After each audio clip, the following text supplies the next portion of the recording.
Jesus went out of his way for one. Wherever he went, he was crushed by crowds. We've seen that. He was mobbed by multitudes. But he always went out of his way for one. When you think about the quota that he had, I have met certain people who, if they're like a business speaker or whatever else, they have a minimum audience, right? They need to have they call it a rider, where basically you say, this is the equipment I need before I will agree to speak or to be a musician in that area or whatever else, and you've got to guarantee me a minimum audience, right? They just simply will not play for a small audience or whatever else. So they say, if you can tell me, the gate will be at least 200 people, and I'll have this level of equipment, then I will agree to do it. So when you think about it, again, he had a rider, he had a quota, and it was one. That was basically it. I need one person. What equipment do you need? I don't need it. And so when you think about it, one soul, one person, one life was enough for him. And so I titled today's talk, The Worth of One, the value of one soul. And whenever I go to sporting events or airports or other public places, I'm always struck by the sheer number of people on the planet. I don't know if you've noticed that lately. Of course, I can walk on the Davidson campus and I wonder if any students go there, right? Because apparently they're all hiding in the dorms or hiding in the buildings. Because I always walk on the campus and I'm like, am I the guy here? Did something happen? But I know where most of the 7 billion people on the earth are. They are ahead of me on I-77, wherever I'm going. And the other half of them are ahead of me at the line at the grocery store. That's where the population of the earth is basically. But in the midst of any multitude, right, it's easy to start feeling insignificant. Unimportant. I'm just one in the crowd. One of billions of people, really, right? So what difference could you make? What difference could I make? Do I matter? These are important questions to kind of wrestle with sometimes. And if you've ever questioned whether God cares about you as an individual personally, whether he knows about and cares about your pain, your problems, your hopes, your hurts, your fears, your future, all you need to do is look at Mark 5. Because in this chapter, of all places, you get to see how Jesus went out of his way for one. And in fact, there's 3 examples of him going out of his way for one person. And when I think about that, again, everyone matters to God. And that doesn't mean everyone matters to everyone, right? I mean, let's be honest. Somewhere in the planet, again, 5 billion was what it was a few years ago, 6 billion. I see it's up to past 7 billion. So on the trajectory it's going, 1 billion people will be added fairly quickly, right, to the world population. And again, I try to care about everyone, but really, can I? Well, maybe sometimes the question is so huge of, do you care about everyone, that, man, it would be great if I just cared about everyone. Because everyone matters to God. So this week, I'm hoping that you will, and I will, that we will, see the worth of one. That we'll go out of our way for one. Maybe it's one person that God wants us to make a difference to and in. And again, sometimes the disciples would shoo people away. You've seen those stories in the Gospels if you've read them. They're always like, hey, Jesus is really busy, all right? He's God. He's just really busy right now. He doesn't have time for it, and fill in the blank. It was little kids, sick people, whatever else it was. The followers of Jesus were always trying to get rid of people. And sometimes crowds would even keep people away from Jesus unintentionally. We saw that where the man had to be lowered in through the roof, right? So sometimes there were barriers between people and Jesus, but understand it was never Jesus putting that barrier up. And so he went out of his way over and over and over again for one. And Mark 5 tells 3 stories that have that one thing in common. They each show God not just to be all-powerful, but all-personal. Just super personal in the way that he would interact with people. And I like that about it, because in this chapter, we're going to see a representative kind of from different parts of society. From the top, from the bottom, from the way out there, off the chart, right? And so you get to see in this chapter a demon-possessed man. One demon-possessed man. And Jesus went out of his way for that one. You get to see a dying daughter and a guy who was very important in his society. And Jesus went out of his way for that one. That guy wasn't too important for Jesus. But then you see a suffering woman, somebody who would have been cast aside for so many reasons we can't even count them all. And yet, Jesus said, her life counts. I'll go out of her way for that one. And so when I think about that again, in every case, Jesus went out of his way for one. So let's look at verse 1 together. Mark chapter 5, it says, they came to the other side of the sea, to the country of the Gadarenes. Now, I stopped right there in the first verse, and just a connector to the chapters that went before. Remember the idea, the thought that was there that when Jesus says you're going over, you're not going under, right? And it was that they had fought that storm, and they had thought Jesus doesn't care if we drown and all this stuff. So he had given them a clear teaching that those 12 disciples mattered. Okay, they knew I matter. I mean, they come to that conclusion on some point. And they get to the other side of the sea. And they're there in the Gadarenes. And again, I don't know if that's a place that you're familiar with, but it's the other side of Galilee, right? It's a place on the map. It's a spot there. And we can remember again where we've been, that chapter 4 gave Jesus an exhausting day and an exhausting evening, right? Jesus had crossed over with his disciples, but he was even pretty tired and went to sleep, and they woke him up, right? They woke him up and said, you don't care, you know. And so when I think about that, maybe he was still a little tired. But what I love about it is, at his worst, we still get to see him at his best, right? A severe storm arose. The disciples thought they were going to drown. And this is the incredible part of it for me, or the credible part, I should say, the believable part. Last verse of Mark 4, it says this, who can this be? Even the wind and waves obey him. So the disciples were coming to a deeper understanding of God all the time. And I think that's important because here's guys right next to him. And they are understanding him more and more. Which means that, guess what? You're authorized to do the same. Some people think, I know all there is to know about God. I've got a Bible, I've read it, I went to Sunday school or whatever else, and you realize no matter how much you know him, you probably don't know him as much as he would like you to know him. Right? And one of the things that you can know that you're growing in knowing him is when you see the worth of one. The first thing that you see is my value, but I also see the value of people next to me, right? People that I haven't even met. And to realize that God cares about them too. It's a wider angle view of the world. And so this is exactly what was happening in the disciples' life. They at first thought, he doesn't care if we die. But did they really care if other people died? Did they really care about anyone in the Gadarenes? Were they thinking out about, oh, the Gadarenes, what if we don't make it there to help them? They weren't thinking that way at all, were they? Fair enough. But when you think about this, what was waiting on the other side of the trip made it work Jesus' trouble because he was going out of his way for one. What was he doing at the end of a tiring day? Going to his vacation villa, his little house in the Gadarenes. Favorite restaurant, oh, I love the pizza over at the Gadarene, inn or whatever else. No. And again, nothing wrong with those things. But a grateful group of faithful followers were ready to wait on Jesus once he got there, right? Instead of he would have encountered a bunch of people thinking, oh, poor Jesus, he looks tired. No, they got the welcome committee. Look what he got. Verse 2. Jesus had come out of the boat. Immediately they met him out of the tombs, a man with an unclean spirit, who had been dwelling among the tombs, and no one could bind him. Hi guys, we're having service up here. You're welcome to come. But I heard you have breakfast. It's also true. It's also true, which you're welcome to look at those two. No, it's all good. I don't mean to interrupt.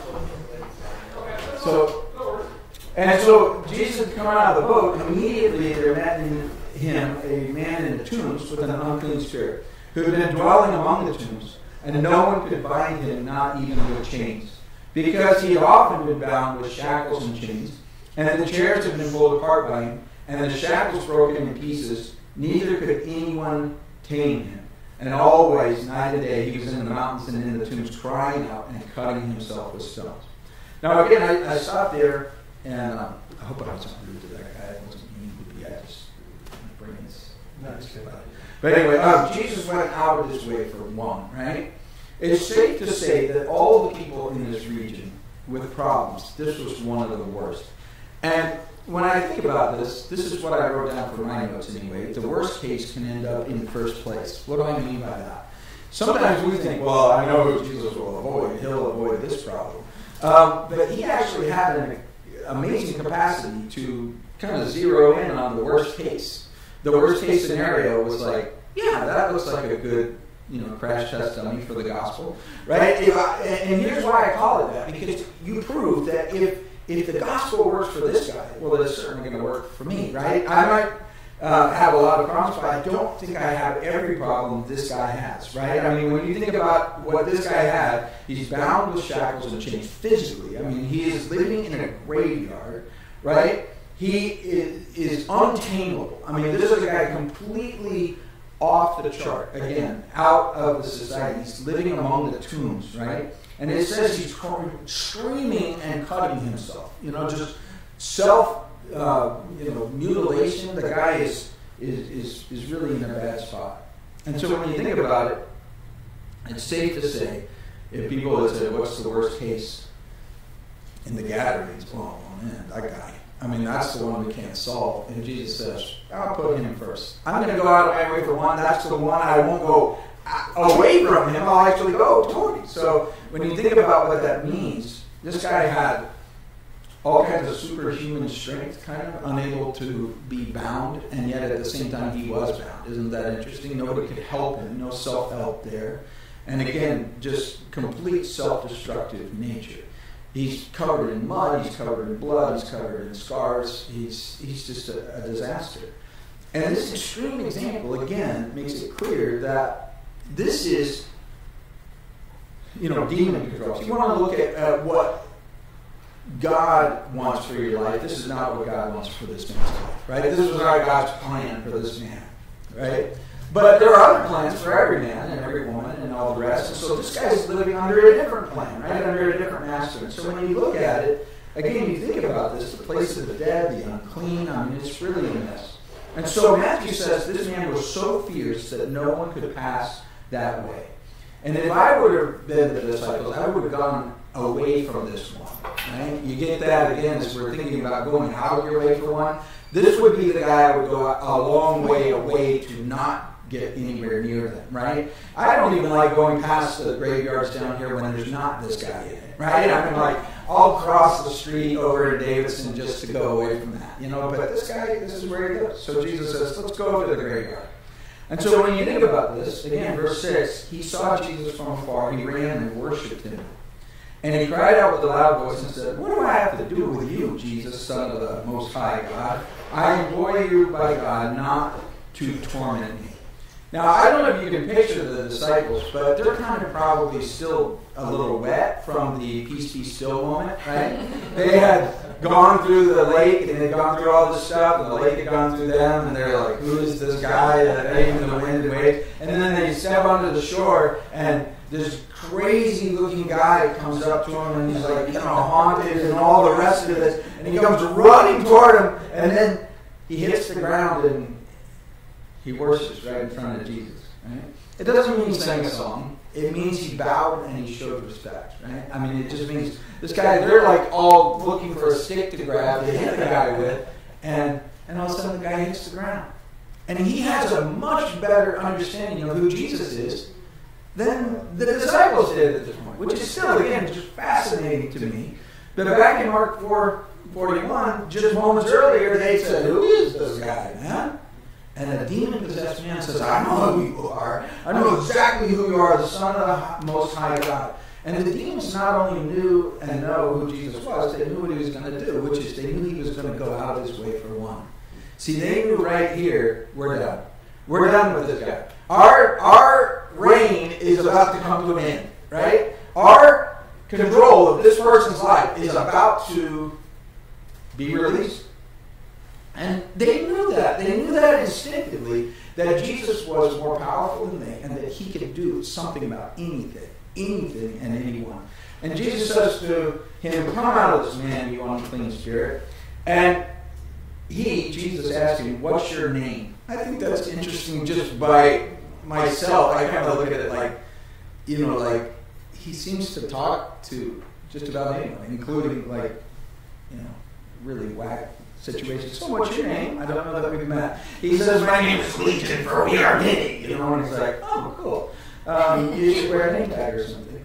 And so legion was a word that was used to describe 6,000 Roman soldiers. A legion was 6,000 soldiers. So, I don't know if it's a name that Demon gave himself or whatever, but there's at least the implication that this is a guy who has significant issues, right? Not necessarily that there were 6,000 demons or whatever, but the point is he's one messed up guy, right? It'd be hard for you to find a worse case than this, but again, I come back to this. The worst case can end up in the first case. Just to deviate real quickly from this situation, my bracket is really severely broken. And I'm just letting you know that for those of you who are into March Madness, there's all kinds of madness, but my bracket is so broken it's hard to believe. I'm at the absolute bottom of our family bracket, and Stephen I saw is at the top. But he's like in the 99th percentile, got it right, and I'm in like bottom one. So when I think about that again, how strange is it, right? We think it's really weird that 16th seed ends up, beating this or whatever else. And this is what he's saying, that the very worst team that you could ever find is about to end up in the trophy case of God saying, there's my champ. That's a champ of grace right there. You want to know what grace can do? That's what it can do. And I think this is really fascinating. Again, the demons beg Jesus. Look at this. It says in verse 10. They begged Jesus earnestly that he would not send him out of the country. Send them out of the country. I guess they liked it there in the gatherings. Now, a large herd of swine were feeding there in the mountains, and all the demons begged him, saying, send us into the swine that we may enter them. And then once Jesus gave them permission, then the unclean spirits went out and entered the swine. There were about 2,000 swine. And the herd ran violently down the steep place into the sea and drowned in the sea. Now, you think about that. First of all, this is the first case of deviled ham. Anywhere in the Bible, I had to get that out of the way. But what you do see here is that the demons beg Jesus. They're like, beg, no, please, let us go into the pigs. Don't kick us out of here. We like ruining people's lives, right? We want to stay in the region and find somebody else who maybe we could hassle. And so Jesus gives them permission. I think that's interesting. But the pigs run off the cliff and die in the sea. Now, there's a lot that someone could conjecture about all this and all that kind of stuff. I don't claim to or want to be an expert on demonology. There seem to be people who are more interested in that than almost anything else. But I know what I need to know. Here's what I need to know. They had to beg Jesus for permission for something. So I'm not too worried about them as long as he's between me and that. Okay, that's all I have to know. As long as Jesus is in control, he's not a timeshare guy. He's not really wanting to share my life with anyone else. He's very jealous of those things. So the way I look at it, if I've got him in control of my life, I don't need to worry about anything else. 1 John 4:4, greater is he that's in you than he that is in the world. So, I don't give too much worry about those things. But what you can see here is that anyone who wants to be set free can be set free, because Jesus is powerful enough to do it. And if he would go out of his way for this one, what one would he not go out of his way for? Which one would he say, that's too tough a case, I don't want to get involved. That's way too messy. I'm the Messiah, but I don't want to get messy. This is what you see. He was always all about the worth of one. So this would have looked like a worthless one to most of the world. And he says, that's my first place. That's my first place for grace. And when I like those things, I have to like what it means to me, too. I can't just say, man, wasn't Jesus cool? Because the whole idea is I'm supposed to be like him, right? And he said I could be like him, which means that I might not be all-powerful, but he is, but I can certainly be personal. I can decide that, even a person who might be a little unusual, they probably have a name. They might have a weird nickname like Legion. But, again, I'm not advocating young kids for putting yourself in danger unnecessarily, but our family has regularly gotten into situations where I've introduced myself to people who, I have no idea who they are or what they're up to, but I know they're in a bad, very bad state and place. You go, hey, what's your name? Where are you from? How's your bracket doing? Or whatever else, because you know what? Connecting with people, going out of your way for one, isn't that hard? It's not always that difficult. And I'm shocked sometimes how somebody that people think this guy's just going to be a complete whack job. actually, you can have a very good conversation with them. You can have a very, very good conversation. And sometimes, again, I've seen God use those things. So what you look at is there were people afraid of him, but Jesus wasn't afraid of him. And this is what's really interesting to me is verse 14. Those who fed the swine fled. So apparently there were some people looking after the pigs, right? But they didn't like this, and they told it in the city and country, and people went out to see what it was that happened. Of course you would. But then in verse 15, they came to Jesus and saw the one. Which one? The one that Jesus went out of his way for, who had been demon-possessed and had the legion. This is one of the best phrases I've seen anywhere in the Bible. Sitting and clothed and in his right mind, and they were afraid. I mean, when you think about this, they weren't afraid when he was the way he was because they kind of had him out of the tombs. I don't go out there. What do I care? But now he's scary to them because he's different than he was. And they're exactly the same as they were. Right? So they're somewhere in the bell curve of normal. This guy's way off the chart. And now he's way off the other side of the chart. He's sitting normal. He's giving a little Bible study out there or whatever. And they're like, what is happening? Sitting clothed and in his right mind. And they were scared of that. And those who saw it told him how it happened to him who did demon possessed and about the swine. They began to plead with him to depart from the region. Isn't that interesting? What the demons begged for is not to have to leave. Right? We want to stay and bring our mayhem to this area. And Jesus says, nah, you're going to go drown in the sea. And then what these guys do is say, we're begging you to leave. We want you out of here so that things can just return to whatever normal is, right? Where we've got the crazy people and normal people, but at least we understand which side of the things we're on, right? And so they were afraid, and they asked Jesus to leave, and they saw the one there. And I think about that again. Maybe they were afraid Jesus would be bad for business, because often he is. Did you know Jesus is terrible for business? There are people who are in the Jesus business, but I can tell you, in general, Jesus is extremely bad for business. People who live for money, if they start living for Jesus, sometimes they don't live for money anymore. Things like that. You go, he's great for people, but not always great for prophets, right? His prophets in the Old Testament were kind of non-profit, you know what I mean? They didn't always get a lot of money, but they did get a lot of opportunity to minister to some worst cases and put them in the first case, right? So Jesus is all powerful, he's all personal, but there's some people who don't like that because they don't like power that returns back to people, right? So you see this, as bad as this man was, he also taught them something. And I've seen this in action in my own life. Maybe you've seen it in your own life too.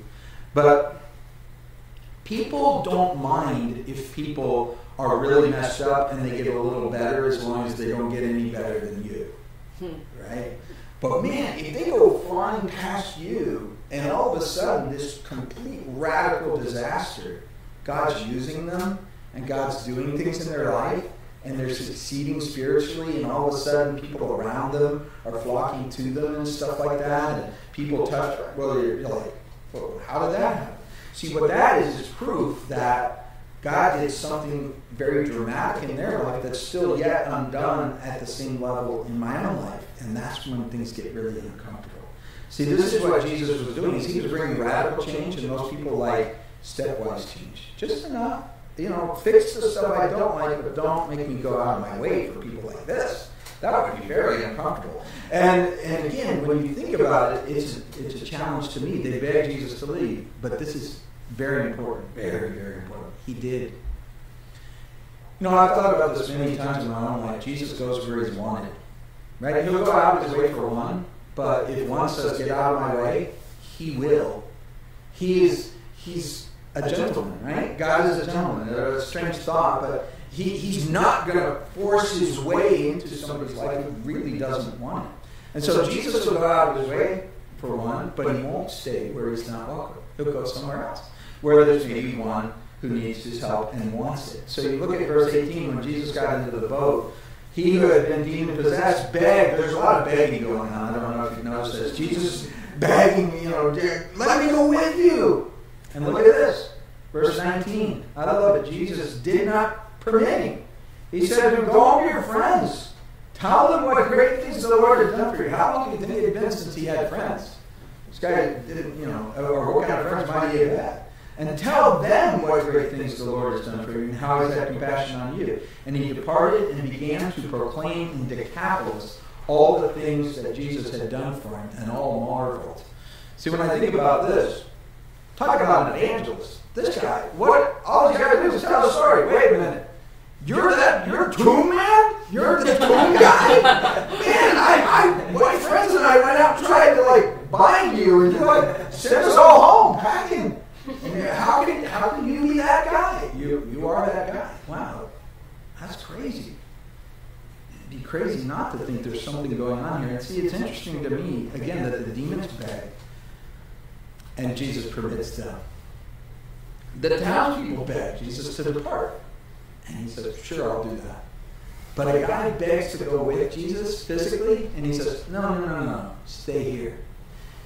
And this is, again, if we can connect with this to our everyday life, these are things that I've seen my whole life of trying to follow Jesus and see people try to do it too. Oftentimes we think we've got to go somewhere else to do something else for someone else. And Jesus says, go out of your way for one. Is there one person you could make a difference in this week? Probably. Could you make a list of one person that you could do something nice for? Do something different for? Show the love of Christ for? See, I think about it again. This little post-it note was on the door of the place here on the way, and it's from our daughter Bethany. Have a great day. Love you. Love Bethany. And again, you say, what is that? Well, I'll tell you what that is. That's something that's going to sit in my file until I die. Because, you know what? I have a file of things that mean something to me, and that means a lot to me. And don't worry, all of you are in that file somewhere. If anyone's thinking, well, am I in that file? You're in that file. Don't worry if that matters. But I think about this, she went out of her way. See, the reason this matters a lot to me, even more so than anything, she was coming off of all-night work, no sleep, come in, and she had to park the car, get out, write the note, think of it, on her way to going to sleep. What would I be thinking about after I worked all night? Good night. I would not have been thinking about somebody else, but I love that she was like, thinking about all y'all. Went out of her way for one. How big a deal is that? Huge. And so when I think about this again, a changed life is a very convicting thing. And it's a very convincing thing. See, again, this guy, Jesus says no to him being the 13th disciple. He says no to the baker's dozen, right? Where I got a dozen donuts and I get the extra one. It's like, and I can see the other 12 going, whew, wow, good. Yeah, no room in the boat. But the truth is, this guy got it better than Peter got it at this point. Everyone understands that, right? The Bible says the guy who's been forgiven much loves much. The person who understands how big a deal it was that Jesus went out of his way for them would go out of his way for anyone. Do you really think at this point that the formerly demon-possessed man, now sitting in his right mind, would say to people, I'm sorry, Jesus doesn't have time for you, he's real busy. Do you think he would be the guy saying, they didn't accept you, Jesus, you want us to call down fire from heaven? I know if you're demons, you can get it done. Do you really think this guy was that guy? He got the microwave version of ministry. He's like, done. And Jesus says, I'll tell you what, you don't need to follow me anymore. You already got it. Stay here and do you in this place. And he says, at least I got one guy who's getting it done. These other 12 still need a lot more work. See, I think about that again as a teacher. The kid who sits closest to me in class is probably the one who doesn't get it yet. So Jesus sometimes, people are like, I need to follow Jesus and go get in a church and quit my job and be a minister. And I'm like, uh-oh. Those are probably some of the people who never going to get it after 50 years, and that's why they have to be in church every week. And every time the doors open, it's like this guy, his ministry was go home and be different in front of the people who know you. Imagine what that would do. I love it. Jesus makes a round trip across the Sea of Galilee through a storm to make a difference in one man's life. He valued one. That's the worth of one. And so again, when I think about this, he gets back in the boat, and there are others. He goes back to the other side again. Isn't that weird? He went all the way over there, and it says he gets back in the boat, goes back over to the other side again. That was it? One and done? He's like, yep. It tells us that people in 10 cities, that's what the Decapolis means, 10 cities were all like, have you heard about the crazy dude who's not crazy anymore? He's just like a Christian. He's like crazy for Christ. Wow, that's wow. He was probably drawing bigger crowds than Jesus at this point in some ways. Kind of fun. Verse 21, Jesus had crossed over again by boat to the other side. A great multitude gathered to him. He was by the sea. And behold, one of the rulers of the synagogue came, Jairus by name, and when he saw him, he fell at his feet and begged him earnestly, saying, my little daughter lies at the point of death. Come and lay your hands on her that she may be healed and she will live. Now this is a guy with great faith. You can see it there in what he's saying. Okay? There's a little more insight into who he is because it says he's Jairus. He's the ruler of the synagogue, one of the rulers of the synagogue. Now the synagogue in those days in the Jewish society would have been a position of prestige, power, prominence. You were the spiritual go-to person, right? But what does the spiritual go-to person do when they have no one to go to? I mean, that was his scenario. This is a man whose resources had completely run out, right? His resources were humongous, and they were completely tapped out. And everyone will reach that place in their life. Some people reach it from the uttermost, some people reach it from the guttermost, but the truth is, no matter where you are, you will hit the wall sometime. See, and again, I love that song, and I hope you'll go home and think about it. It's called Reckless Love.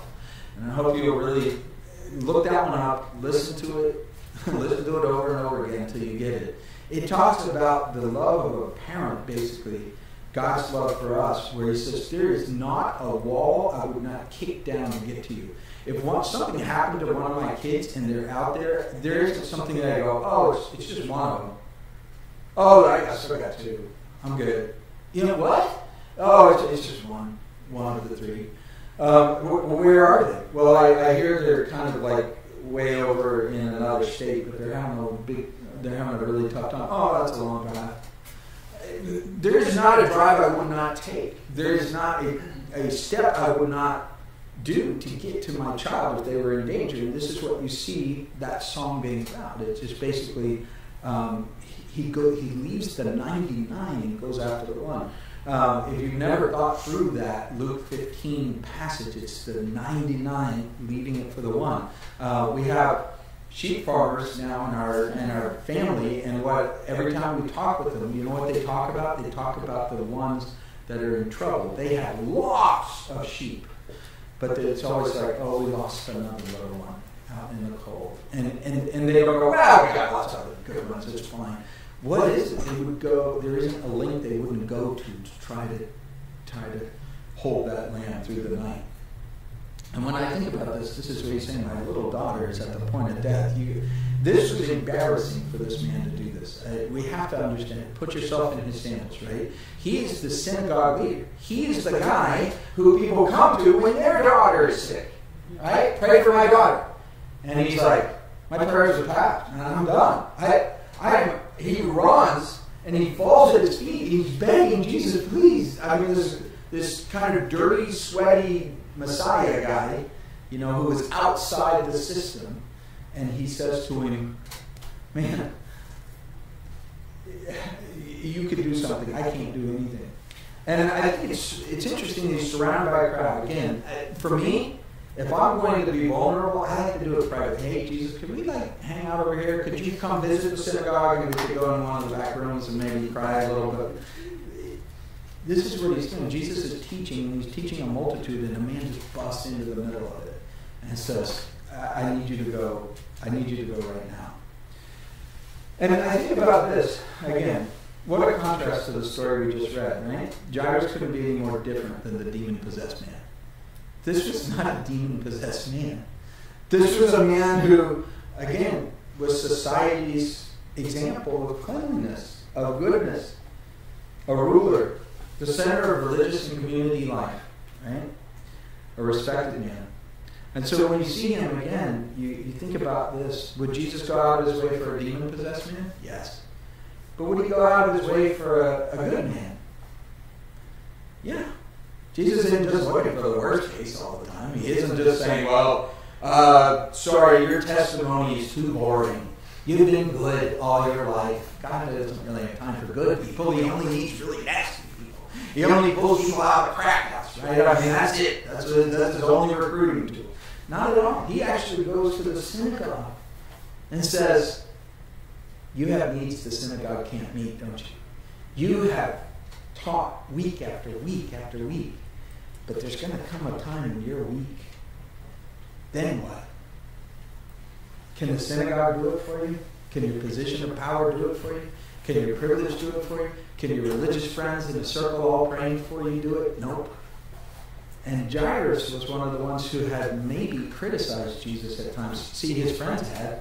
I don't know if he joined in on it or not. We don't really see his name. But the other rulers of the synagogue were some of the ones who really found fault with Jesus. Why? Because he was outside of their system. Right? He was the guy kind of healing people without the credentials. It's like, well, you didn't go to our school. You didn't do our thing. Who are you to help somebody without a title? Well, I guess I could. Son of the Most High God. I could use that one. But he didn't call and pull rank, did he? I mean, I love that about Jesus. He just went around helping people. And so he goes out of his way for one, but he goes out of his way for this one. And at a minimum, again, he was risking his reputation, but maybe it was a little humbling to say, yeah, I kind of criticize this guy, but I kind of need him right now. And the Sabbath debate, do you remember that? I just have to take this side note real quickly. The Sabbath debate was, when do you heal somebody? And guess what? The religious rulers hated when Jesus healed on the Sabbath because he was supposed to be resting. And they had an entire interpretation of Scripture that meant you can help people, but don't help them on Saturday because that's when you're doing something for God.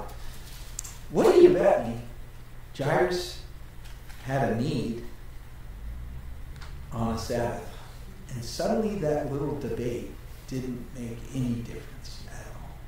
See, and I love this. Again, religious arguments are really interesting until they're not. And that's something I've said many times in many ways. But Jesus could have said, oh, Jairus, you need me now. Sorry, man, I'm resting on the Sabbath. Couldn't he? He could have burned him, could have sarcastically done anything he wanted. Oh, where were you when all your friends were cutting me down for what I was doing? And sorry, I'm not kind of tapped out right now. He was busy with the crowd, but he didn't do that. He went out of his way for one. Jesus went with him. Look at verse 24. He left the crowd wouldn't leave him. Verse 24, Jesus went with him, and a great multitude followed him and thronged him. That's an interesting word. That's when you're just getting jostled all over the place. Now, a certain woman had a flow of blood for 12 years. And it suffered many things from many physicians. And she had spent all that she had and was no better, but rather grew worse.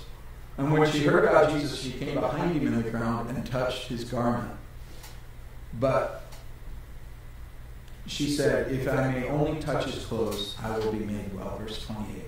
So notice this. Jesus had already booked himself for Jairus, right? Jairus says, come with me, my daughter's dying. I mean, this is high priority, right? This is urgent house call.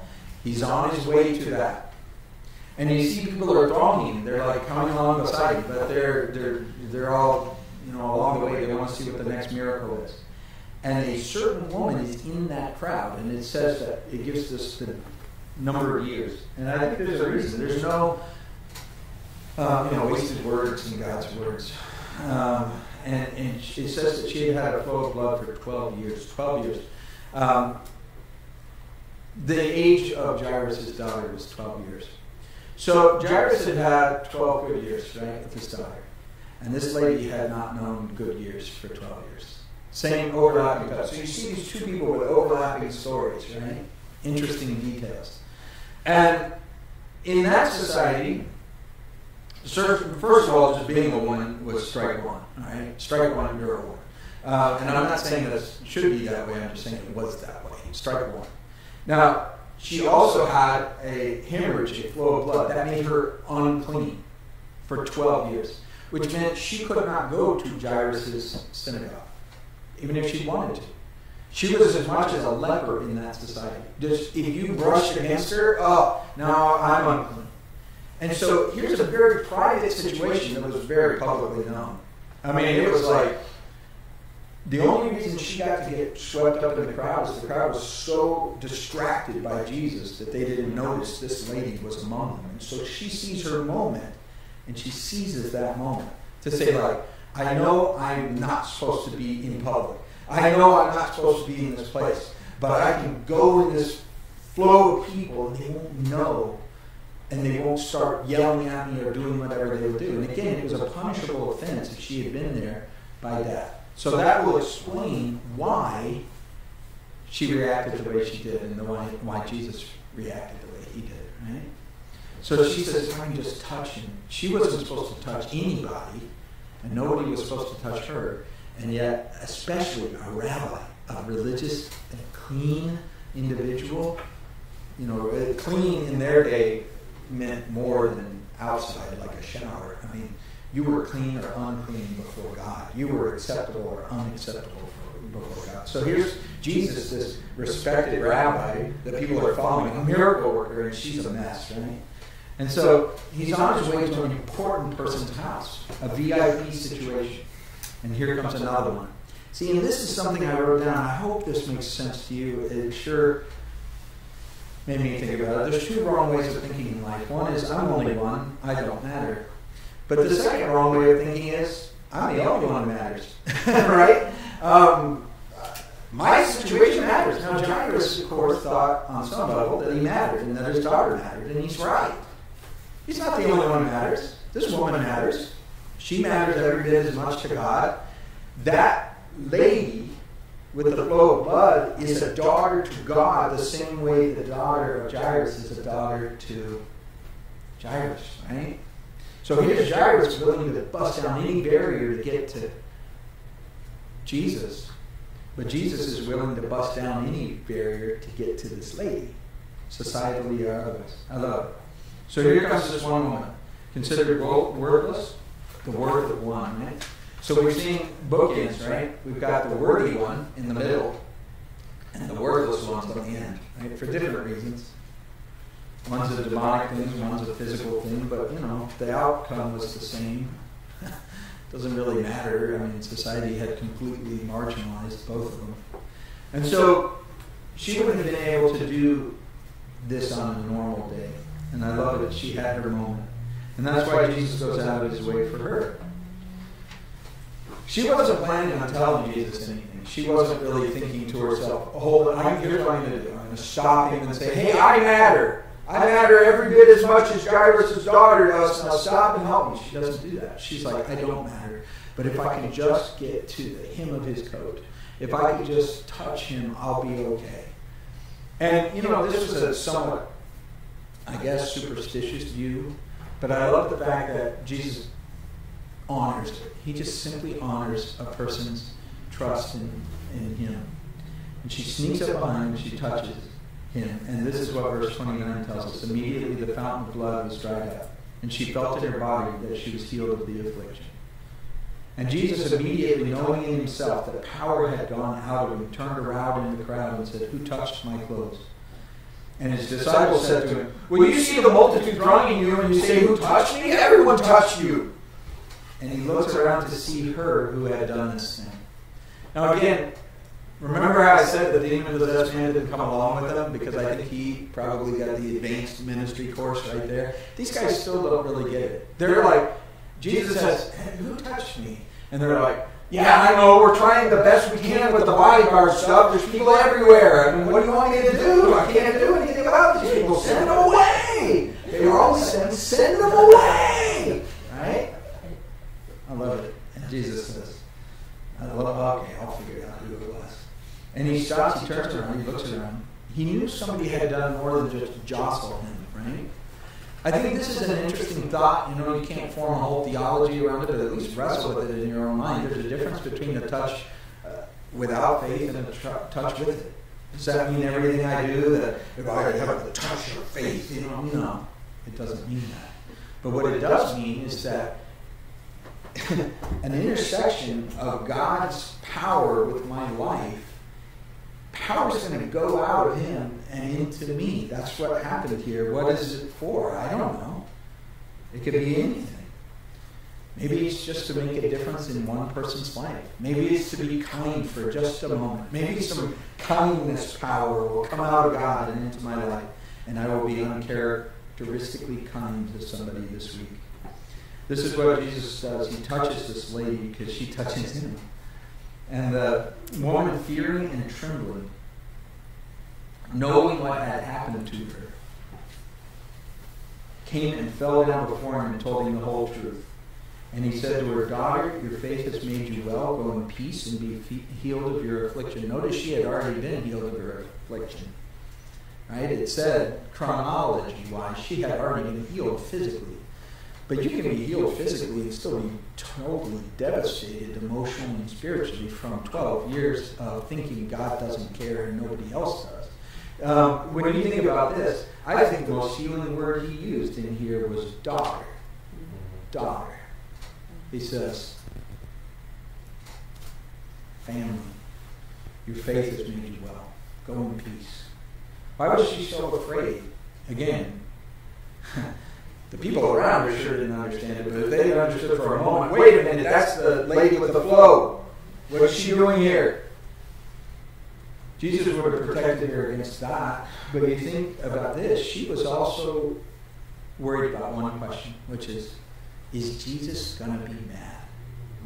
I mean, I think about that, right? I mean, that's what, isn't that obviously what she was worried about? She falls down, she's like, I didn't mean to, I mean, I know I shouldn't, and I know it's against the rules and all this stuff, and here's the story of 12 years and all this stuff, and he says, you're good, don't worry, be healed, you're all right.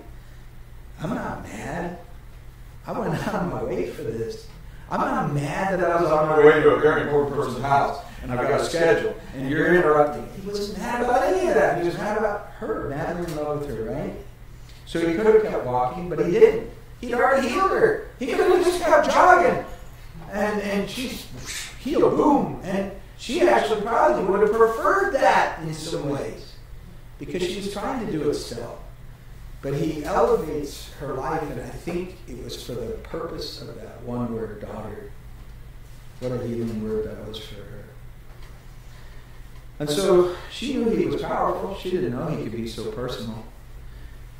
And when I think about that, if you know God is powerful, check. Do you have any idea how personal he is? Do you have any idea how much he knows your story? And so she's telling him the whole story, and he's like, well, you actually left out some details. I kind of know the whole story, too. But that was very important for her. It means he waited to hear it. I don't know. There's things like this that sometimes little details in scriptures make me think about it. Have you ever been when somebody told you the whole story? When somebody made the short story long? Well, let me make a short story long. It was 14 years ago. No, wait. It was a Tuesday, and Jesus, you can picture Jairus like, can we please move this thing along? I mean, right? He was, don't forget him. He's thinking about him. He's thinking about his daughter. And Jesus is thinking about this doctor. He's saying, yeah, wow, oof. And you went to that doctor and he didn't help? And then you scrimped and stayed and you paid more and you, instead of getting better, you got worse. Man, that's rough. He listened to her story. He went out of his way for one. Again, you matter, but you're not the only one who matters. Jesus cares for you, but he doesn't care only for you. So what does that mean? Well, this is really huge for me. I preach it on myself, to myself, with myself, to understand things today. Sometimes Jesus has to go out of my way to go out of his way, right? Because I have a way that I want God to do stuff. I need you at my house to deal with my situation now. And he says, hold on, I'm listening to somebody's story right now. Maybe you could do the same. No, I have a priority and I need to blow past this situation so I can get to the priority. This person is the priority right now. And I will never forget a guy. Over the years, I have admired certain teachers in different ways.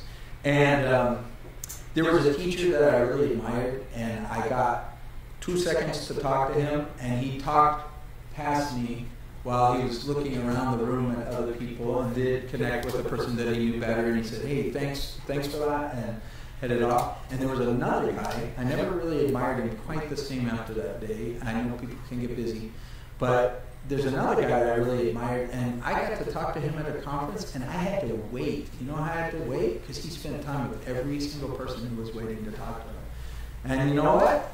When I'm at a doctor, I want to hurry up, but then once I'm in the doctor, I want to talk with that guy forever, right? And that's the whole thing when you realize, hey, God cares about you, but you're not the only person he cares about. Now, obviously, God can put everyone on the list all at once, right? And Jesus had a waiting list that God doesn't. I get that. But the point is that there's times where this person who I finally got to talk to him, and I told him a few things about things, and I was like the only guy in the room, but there were 3 people behind me. And as soon as I said, thank you for what you do. You've really invested in my life from afar, and I appreciate it. And I watched it when I left. He was right with the next person, and that was the only person in the room. And I said, oh, if I could only learn that. Oh, if I could only learn that. God's continually teaching me that right there. That Jesus can be so powerful, but part of the reason he was powerful is he was personal. You know? And so he may have to go his way. It may take me out of my way. It's a good thing to think about. She didn't think Jesus would take the time to stop and talk to her. Maybe, scold her for being so bold as to think her situation mattered. But he tells her, go in peace, your faith has made you well. These were not just for her, they were for Jairus to hear. Right? I think it's really important for Jairus to hear this. Because again, Jairus was in the soul business, right? He was a guy at the synagogue. And there were people coming into the synagogue. I hope Jairus was different next week at the synagogue than he was before this. I think he probably was. But imagine Jesus waiting, or Jairus waiting anxiously. Why is he stopping? Why is he listening to the story? Oh, why is he going back to the beginning? And then when Jesus says daughter, he's like, daughter, my daughter. Right? And so when I think about this, verse 35, this is where it hits it. And Jesus was still speaking. They came from the ruler of the synagogue's house who said, your daughter is dead. Why trouble the teacher any further? Now, again, if you think about that, right there would have been a time to completely lose it as Jairus. I mean, talk about completely losing it. It is this lady just stopped Jesus from getting to my house in time, right? I mean, and as Jesus heard the word that was spoken, he said to the ruler of the synagogue, this is where Jesus turns to Jairus and gives him something. He says, don't be afraid, just believe. I mean, this is really amazing because he's basically telling him, they think my power has run out, and I'm telling you, they're running out to tell you that God's done, it's too big a deal, don't bother him anymore. He was helpful while he was sick. He's not going to be helpful now. And he says, don't lose it right now. Don't lose it. Hold it together right now. If you do, you're going to see something amazing. And the timing of these two events was perfectly timed. Again, the spectators were there, but they weren't just spectators. They were going to need their own situations in life. They were going to see times where they thought God had delayed too far to possibly do anything. And right at this moment, again, when they said it's over, Jesus says, oh, it's just beginning. And I think about that again. The 9 disciples that get left behind at this point, only 3 get to go in to the actual miracle. Jesus makes the multitude stand outside. And I think that's interesting too. Again, he goes out of his way for one, but there's times where he will intentionally make something less public than it might otherwise be. See, if I'm trying to grow my reputation, what do? I make sure any cool thing I do is done publicly and with a PR agent right there. Make sure that it's spelled C-L-A, it's like launch with a C in front. Yeah, exactly. And Jesus permitted no one to follow him except Peter, James, and John, the brother of James, verse 37-38. He came to the house, the ruler of the synagogue, and saw a tumult of those who wept and wailed loudly. And he came in and said to them, why are you making this commotion? This child isn't dead, they're sleeping. You're going to wake them up, making this much noise. And again, sometimes cultural things can help you us understand this even better, these were professional mourners. They actually had people whose role in their society was to go to funeral situations and weep and wail, right? Because it was just nobody should die without a big commotion. So this is what it was. It's like same way you have wedding coordinators, you have funeral coordinators, and especially a person of prominence here like Jairus. There were people all at the house, and when she died, it was like, start wailing, start ripping things, and that's what they do. They had all kinds of cultural grief signs and stuff like that. So he walks into this, and it's just complete chaos in the house. And he says, y'all need to mellow out and slow down. And I think it's interesting that he refers to death always in the scripture as sleep. And we think of it as so permanent, as such an end. And you see in verse 40, they ridiculed him. I probably would have too. That he has them put outside. And again, remember where I said that Jesus only goes where he's welcome? I don't want to be the guy that God has to put outside to just do his work. You know what I mean? Where it's like, this guy's just in the way. Just get out. I'm going to do what I'm going to do. And he took the father and mother of the child, those who were with him, and entered where the child was lying. And he took the child by the hand, and he said to her, Talitha Kumi, which is translated, little girl, I say to you, arise. Daughter, I say to you, arise. Immediately the girl arose and walked. She was 12 years of age, and they were overcome with great amazement. And he commanded them strictly that no one should know it, and said that something should be given to her to eat. Again, these are contrary to all the hoopla that we see in our society all the time. I mean, again, get the cameras ready. Which camera am I talking? Okay, I'm talking to this one here. Jesus kicks out everyone who's not directly involved with it. It's like, this is about her mother and her father and the people who really care about this situation. And he says, everyone else, you can go hear about it when they talk about it, if they want to talk about it. And it's between Jesus and Jairus and the wife and the little girl and Talitha Kumi. He says, little girl, you're all right. Stand up. And again, I wish that this is just the way everything went in life. Why? These stories to me, sometimes in the Bible, they can be very frustrating to me because I'm like, I know people who that's not how the story ends, right? I know people who all the prayers were right and all the things were right and everything was done and it's not enough. But then when I look at that, I go, but you understand the personal nature of Jesus, that he came to do a healing that was deeper than physical, because this girl did die someday, right? Maybe she outlived Jairus, maybe she didn't. Maybe she had to, say goodbye to her parents, I don't know, someday. Those stories also, we should think on that and realize that Jesus went out of his way because the worth of one isn't just that we're here for 70 years or 80 years or 90 years and then we're done. The worth of one is because we're all eternal. And because this is just a little moment in time, in timeless time, right? That we're just here for a moment wrapped in this physical to say, God says, you have eternal value. So whether somebody has got their job at the synagogue or they've got their situation at the tombs, he says, that person matters. And I remember, again, I pass on things that have made a difference to me. We got just a very short time. I got to go very quickly. But I had a friend once tell me, everyone is somebody's child. And he was a guy who did homeless ministry, and he just said, everyone's somebody's kid. He said, I wandered into the most dark and terrible places, but I'm just like, that's somebody's daughter over there. And that is somebody's son. That is somebody's baby over there. And just, he said, it just changed my mindset forever. And to go into it, I'm no different than anyone else. I can think about me and myself and I if I really want to branch out. But this is what he's saying, go out of your way for one. I'm not asking you to save the world that Jesus already did, right? He saved the world. But there's still one out there who doesn't know. And I can't go tell them all. I can't go tell them all.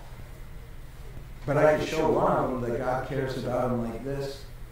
And I close with this illustration. Now, it's such a good one. My kids already know it. But it was a young boy walking on the beach and throwing starfish that had washed up onto the beach. And of course, starfish, if they're on the sand in the sun, they're going to die. Right? And it's just the waves brought in so many of them, they were everywhere. And the kid was just walking along, throwing starfish back into the sea. And a grizzly old man, kind of grouchy old guy like me, said, "You can't make a difference. You're not making a difference. There's more of them that they're all going to die anyway." And the kid looked at it through the starfish and said, "I made a difference to that one." And when I think about that again, that is the homework assignment for this week, which is each one can reach one. You don't have to go reach the whole world. But maybe there's somebody who is got demons that are making them self-destructive, And you can even put it in quotes if you need to, I'm fighting my demons, that's cool. But you go, there's people who are self-destructive, taking everything down, living among the dead. And you go, that person could be clothed and in their right mind. If someone went out of their way for one. You can see somebody who maybe has spent all they have trying to get better with something and they just keep getting worse and worse and worse, and they wonder, would anyone touch me or care about me or be close to me, or am I just overall just unclean? He says, could reach that one. Who knows what could happen? And when you think about Jairus, there's people who we think don't need anything. And I was one of those. I had a good job. I had a good life. I didn't need anything except Jesus, who would go out of his way for one, even a guy like me, who didn't seem to have everything he needed already. And so when I think about that, it doesn't have to be the worst case to be the first case. It just has to be one that we see the worth of. So God, thank you for the fact that we can look at this story and we can put things into perspective in our own life. It might be people in our own family that we're just supposed to go home and be different, and they might notice. Maybe we're supposed to affect whole towns, or maybe there's somebody that we will affect who will be far more effective than we could ever be in reaching their own world. But if each one would reach one, nobody would go unreached. We pray it in Jesus' name. Amen.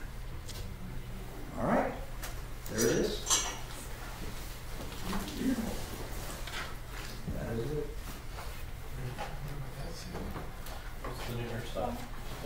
This is my spring coif. Yeah, it's very inspiring. Very aerodynamic. You are I lost my drag. Yeah. I do it every few years. I usually do it in the wintertime. It was a little too cold this winter. Yes. Yeah. So I waited until spring. Just need to look. Just change it up. It's nice to change it up to what's something. Yeah, I heard it was going to come in here until Jesus comes. Yeah. Failed miserably. Start all over.